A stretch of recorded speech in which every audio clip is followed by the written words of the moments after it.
بسم اللہ الرحمن الرحیم، السلام علیکم۔ نور اللہ آپ کی خدمت میں حاضر ہے۔ عمران خان صاحب کے جھوٹ پر جھوٹ پکڑے جا رہے ہیں، اور صرف جھوٹ ہی نہیں پکڑے جا رہے، ان کے دوست بھی پکڑے جا رہے ہیں۔ اور میں نے آپ سے ذکر کیا تھا کہ 43 لوگوں کی لسٹ بنی ہے، ان کے ساتھی جو پکڑے جائیں گے، ان میں سے کس کس کی باری آ رہی ہے ترتیب سے، اور کون کون دوبارہ پکڑا جائے گا۔ اور اس کے علاوہ 114 فوجی افسروں کا اور ان کی فیملیز کا ڈیٹا نادرا سے کس نے اور کیوں چرایا، اور مریم نواز صاحبہ جو احتجاج کر رہی ہیں، کیا وہ کافی ہے یا فوجیوں اور ججوں کے خلاف کارروائی بھی ہوگی۔ تو سب سے پہلے اگر عمران خان صاحب کے حوالے سے بات کی جائے تو ان کے جھوٹ پر جھوٹ پکڑے جا رہے ہیں، اگرچہ انہیں کوئی خاص فرق نہیں پڑتا، لیکن قانون اپنا راستہ بنائے جا رہا ہے، قانونی عمل جو ہے آگے جا رہا ہے۔ تازہ ترین جو کل کارروائی ہوئی ہے خواجہ آصف صاحب والے کیس کے حوالے سے، جس میں انہوں نے 10 ارب روپے کے ہرجانے کا دعویٰ کیا تھا خواجہ آصف صاحب کے خلاف۔ خواجہ آصف صاحب نے 2012 میں ان پر الزام لگایا تھا کہ شوکت خانم کے فنڈز جو ہیں، جو لوگوں سے چندہ جمع کیا جاتا ہے انسانیت کے نام پہ، غریب اور مجبور لوگوں کے علاج کے نام پہ، اس کا غلط استعمال ہو رہا ہے۔ عمران خان صاحب اس کو اپنے ذاتی فائدے کے لیے استعمال کر رہے ہیں۔ عمران خان صاحب نے اس پہ نوٹس بھجوا دیا انہیں، اور اب وہ عدالت میں مان گئے ہیں کہ اس میں سے $3 ملین 2008 میں نکال کے سرمایہ کاری کر دی تھی ایک پرائیویٹ کمپنی میں، پھر اب وہ کسی کا نام لگا رہے ہیں، اور 2008 سے 2015 تک وہ سرمایہ کاری رہی، اور 2015 میں وہ پیسے واپس آ گئے تھے۔ اچھا، اب ایک چیز اور مان رہے ہیں کہ جس وقت خواجہ آصف نے الزام لگایا اس وقت وہ پیسے واپس نہیں آئے تھے، شوکت خانم کے پاس چلے گئے تھے، واپس نہیں آئے تھے، یعنی خواجہ آصف نے ٹھیک الزام لگایا تھا۔ اچھا، اس پر اب وہ ان کے وکیل کی بھی تعریف کریں۔ وکیل کی تو وہ تعریف جو ان کا سٹائل ہے، انہوں نے کہا کیس تو نہیں بنتا تھا لیکن تم نے بنا دیا۔ اور بھائی کیس بنتا تھا، آپ کے اپنے اعتراف کے مطابق کیس بنتا تھا، کیونکہ اس وقت تک وہ پیسے واپس نہیں آئے تھے۔ اور اچھا، آئیں بائیں شائیں، اس میں ایک اور بندے کا نام بھی ہے جو ان کے خلاف ہرجانے کا جو دعویٰ کیا اس میں شامل ہے، لیکن کہتے ہیں میں تو جانتا ہی نہیں کون تھا۔ سارا کچھ مل ملا کے ہو رہا تھا۔ $3 ملین 2008 میں جب انویسٹمنٹ کی گئی ان کی، تو تقریباً 7 سال کے بعد جب 2015 میں واپس آئے تو وہ $3 ملین ہی تھے۔ اس پر کوئی پروفٹ بھی تو آنا چاہیے تھا۔ اچھا، وہ ڈیفینیٹلی آیا ہوگا، تو وہ کہاں گیا ہے، کس کے پاس گیا ہے، اس کا ان کے پاس فی الحال کوئی جواب نہیں ہے۔ تو خان صاحب کے ایسے بہت سارے جھوٹ پکڑے جا رہے ہیں، کیسز ان کے عدالتوں میں ہیں، اپنے منطقی انجام کی طرف جا رہے ہیں۔ نااہلیاں، سزائیں، قید، جیل، یہ ساری چیزیں ہونی ہیں، اور جو عین آئین اور قانون کے مطابق ہونی ہے۔ وہ ان کی ٹانگ کی پٹی جو ہے وہ انہیں زیادہ دیر سپورٹ نہیں کر سکتی۔ عدالتوں نے بلانا شروع کر دیا ہے 15 تاریخ کو پھر، بلکہ وہ دہشت گردی کی دفعات بھی ہیں جس میں انہوں نے پیش ہونا ہے۔ یہ ساری چیزیں ہونی ہیں، اور یہ ساری چیزیں عمران خان صاحب کو اپنے ملک کے آئین اور قانون کے مطابق فیس کرنی پڑنی ہے۔ 62 63 لگنا ہے۔ وہ درجنوں ان کے بیانات ہیں کہ مجھ پہ لگائیں، لگا کر دکھائیں، بہت ضروری ہے لگانا۔ تو حضور والا وہ تو اب لگیں گے۔ اب کہتے ہیں توشہ خانہ اور جو فارن فنڈنگ ہے وہ بالکل جائز ہے۔ حضور آپ کے کہنے سے جائز نہیں ہونی۔ جو آئین اور قانون میں جو ایک فریم بنا ہوا ہے اس کے اندر جو چیزیں ہیں وہ جائز ہیں۔ آپ نے تو اور بھی بہت سی چیزوں کو جائز سمجھا ہوا ہے، وہ ابھی ان سب کے جواب دینے پڑنے ہیں۔ ایک بیٹی کا کیس بھی ہے، آپ کی نظر میں تو وہ بھی سب کچھ جائز ہے، مجھے کوئی اعتراض نہیں ہے، لیکن ملک کا قانون، ایک تو ریلیجن، اگر ہم ریلیجن میں جائیں گے پھر تو اس کی سزا خیر بہت زیادہ ہو جائے گی، چلے میں ریلیجن کے حوالے سے بات نہیں کرتا، لیکن جو ملکی قانون ہے، لا آف لینڈ جو ہے، وہ بھی تو یہی کہتا ہے کہ آپ اس میں سزا کے حقدار ٹھہرائے جائیں گے، اور آپ اس میں نااہلی کے حقدار ٹھہرائے جائیں گے، کیونکہ آپ نے جھوٹ بولا، غلط بیانی کی، حقائق کو چھپایا، یہ سب کچھ آپ پر۔ تو پھر صادق اور امین کس بات کے؟ وہ کیسے خریدا تھا ٹائٹل، وہ ڈیم والے بابا جی جو تھے، کیا کچھ ہوتا رہا اس ملک میں۔ خیر، اب خان صاحب وقت آ گیا، آپ کو یہ ساری چیزیں بھگتنی پڑیں گی، اور وہ اکیلے نہیں ہیں، ان کے ساتھ ان کے باقی دوستوں کے ساتھ بھی اسی طرح سے ہونا ہے، جس نے جو کچھ کیا ہوا ہے، اور وہ موجود کیسز کی بنیاد پر ہے۔ جو میں نے آپ کو کہا تھا کہ 43 لوگوں کی لسٹ موجود ہے، وہ کوئی نیا کام نہیں ہو رہا، پرانے کیسز ان سب کے خلاف چیزیں موجود ہیں۔ مگر شوکت ترین صاحب، اب ان کی باری آ رہی ہے، اور شوکت ترین صاحب کی باری اس طرح سے آ رہی ہے کہ ان کی جو آڈیو کال پکڑی گئی تھی، جس میں وہ پنجاب اور کے پی کے وزرائے خزانہ کو کہہ رہے تھے کہ آپ IMF کو خط لکھ دیں اور پاکستان کے خلاف بات کریں تاکہ وہ IMF کا پروگرام کینسل ہو جائے کسی طرح، جس میں ایک صوبائی وزیر نے انہیں پوچھا کہ جناب کیا یہ ملک کے مفاد کے خلاف نہیں ہوگا؟ تو ان کا کوئی بات نہیں، عمران خان کے خلاف چونکہ کارروائی ہو رہی ہے تو پھر ملک بھی قربان کر دو، بیچ دو، توڑ دو، جو مرضی کر دو۔ مطلب ان کا خیال تھا کہ کوئی فرق نہیں پڑتا، چونکہ عمران خان سیف نہیں ہے، اس کے غیر آئینی غیر قانونی حرکتوں، ان کی چوریوں کو پکڑ کے اس کے خلاف جو کارروائی ہو رہی ہے، چونکہ وہ کارروائی ہو رہی ہے اس لیے اس کارروائی کے بدلے میں اس ملک کو بھی نقصان پہنچا دو۔ تو وہ اب ان کی گرفتاری کا ٹائم آ گیا، حکومت سے اجازت طلب کر لی گئی ہے، چونکہ وہ سینیٹر ہیں تو اس لیے حکومت وزارت داخلہ سے اجازت مانگی گئی ہے کہ ان کو پکڑ لیں۔ تو پکڑے تو جانا ہے سب نے، لسٹ ہے 43 لوگوں کی لسٹ ہے۔ اچھا پھر یہ اکیلے نہیں ہیں، اب ایک اہم خبر جو سامنے آئی ہے وہ ہے نادرا سے 114 فوجی افسروں کی فیملیز کا ڈیٹا چوری کیا گیا، 114 فوجی افسروں کی۔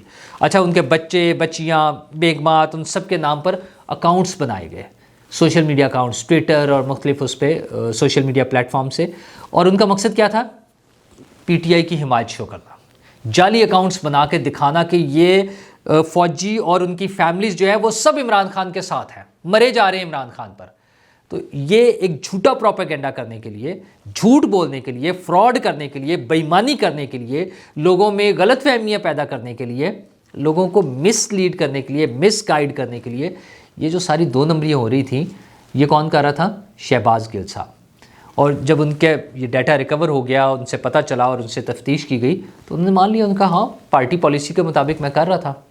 تو یہ بات جا کر باجوہ صاحب نے بتائی عمران خان صاحب کو، وہ ہے نا اکتوبر میں آئی تھنک ملاقات ہوئی ہے ان کی وزارت عظمیٰ ختم ہونے کے بعد، ایوان صدر میں جو ملاقات ہوئی عمران خان صاحب سے، اس میں باجوہ صاحب نے انہیں بتایا کہ آپ کا بندہ تو فر بول رہا ہے، وہ تو اس نے سارا کچھ تفصیل بتا دی ہے کہ جناب کیا کیا کچھ ہوا تھا، کیسے میں کر رہا تھا، یہ 2 نمبر اکاؤنٹس تھے، ڈیٹا چوری کیا گیا نادرا سے اور پھر اس طرح سے اکاؤنٹس بنا کے چلائے گئے۔ ابھی تو بہت کچھ ہے، اکاؤنٹس والا تو وہ ارسلان بیٹا اور پتہ نہیں کیا کیا کچھ نکلے گا، ابھی بڑی لمبی تفصیلات آنی ہیں۔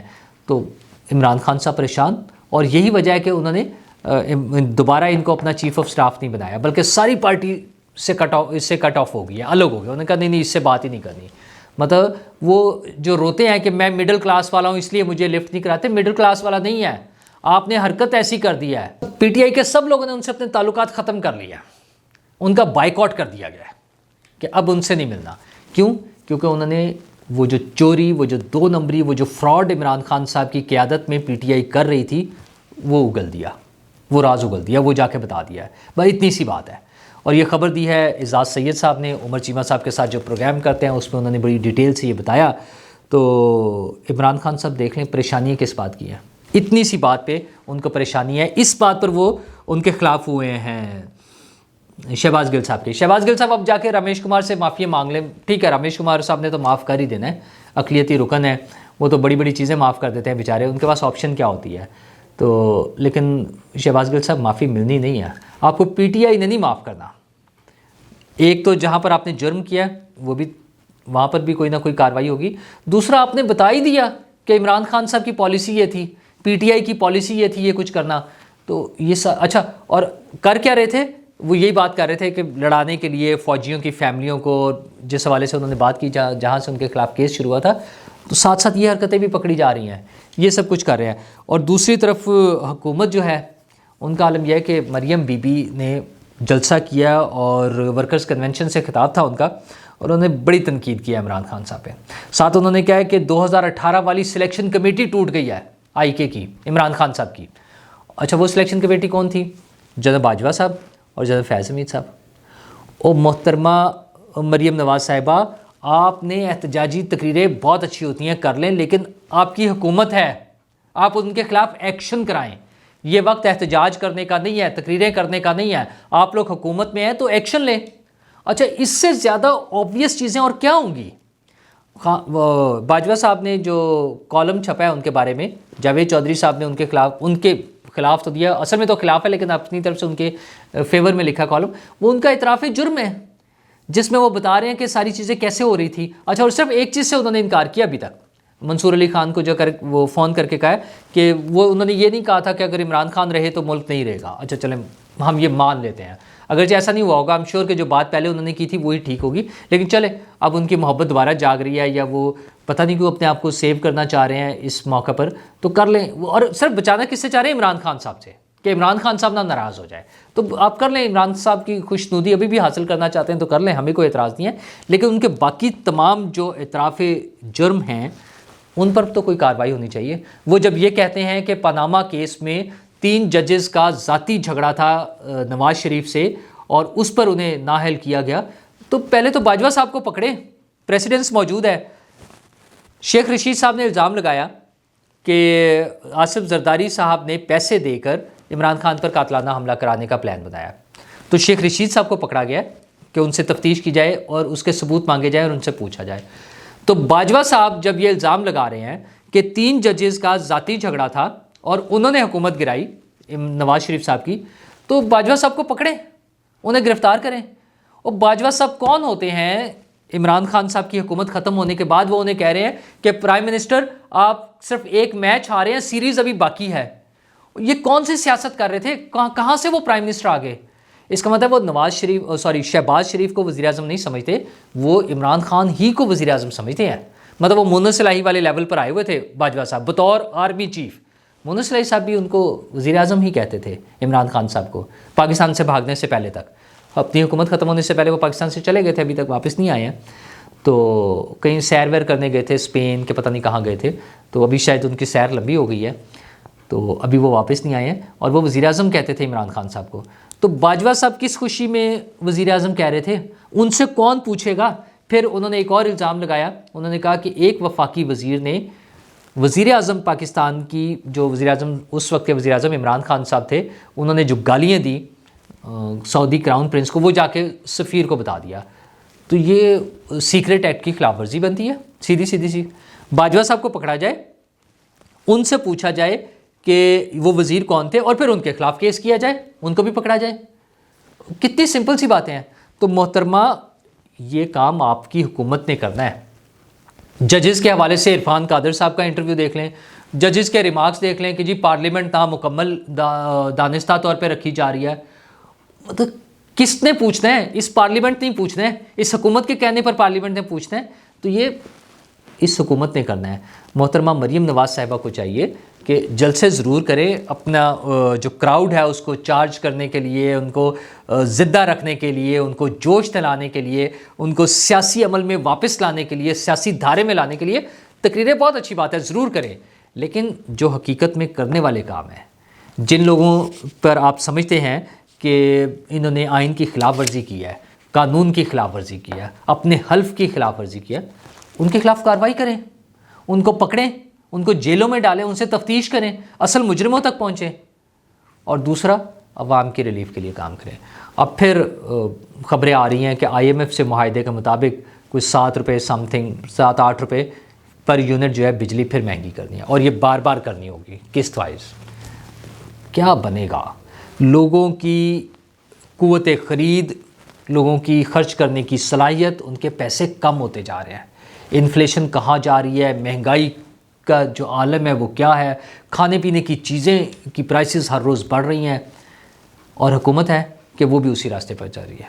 اچھا، بچت کرنی ہے، اس میں اب وہ آسٹیرٹی کمیٹی نے کیا کہا ہے، جو کفایت شعاری کے لیے کمیٹی بنی ہے، وہ کہا جی وہ فوجیوں کے پہلے پیسے کم کریں.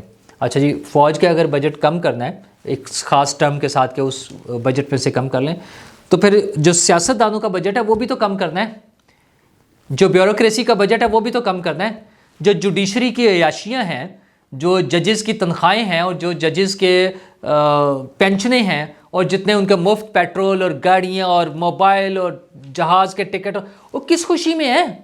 کرتے کیا ہیں وہ؟ اچھا، ایک جج تو جا کے منہ اٹھا کے پہنچ جاتا ہے ایک ہاسپٹل میں اور جا کے اس کی تنخواہ پوچھتا ہے اس کے چیف ایگزیکٹو کی، اور اس کو کمپیئر کرتا ہے. اچھا، وہ تو باہر پیسے لے رہا تھا. یار، آپ اپنی جوڈیشری کے جو سہولتیں ہیں، جو ان کے براعت ہیں، اس کو کس ملک سے کمپیئر کرتے ہیں؟ وہ کیوں نہیں کر سکتے ہم؟ وہ جو لٹ مار مچی ہوئی ہے، خود ہی اپنے آپ کو پلاٹس دے دینا، خود ہی اپنے آپ کو NRO دے دینا، اپنی کسی بات کا جواب نہ دینا، یہ کس نے کرنا ہے؟ آپ فوج کے بجٹ پہ بات کرتے ہیں، بالکل کریں، ضرور کریں. ملک کی ضروریات کے مطابق ہر ادارے کو ملک کے ہر ادارے کو اکاؤنٹیبل ہونا چاہیے، ان سے پوچھا جانا چاہیے، ان کا بجٹ کم کرنا ہے زیادہ کرنا ہے یہ پارلیمنٹ کا اختیار ہونا چاہیے، یہ ساری چیزیں دیکھنی چاہیے۔ لیکن کوئی ججز سے بھی تو پوچھ لے، ان کے کہنے پر تو وہاں سے وہ گزر جاتی ہے، ٹرین گزارنی ہو تو وہ فلائی اوور نہیں بن سکتا، وہ نیچے سے گزارنی پڑ جاتی ہے۔ یہ کیا مذاق ہے یار۔ تو عوام کی خدمت اگر کرنی ہے تو تمام اداروں کو، وہ چاہے ججز ہوں، چاہے بیوروکریسی ہو، چاہے جنرلز ہوں، چاہے صحافی ہوں، ٹھیک ہے، جو بھی ہے، پولیس والے ہوں، سب کو اکاؤنٹیبل ٹھہرائیں، سب کے ساتھ یکساں سلوک کریں، لیکن عوام کو، 22 کروڑ لوگوں کو، ان کو سہولتیں دینے کے لیے کچھ کام کریں، ان کی زندگیاں آسان بنائیں۔ شکریہ۔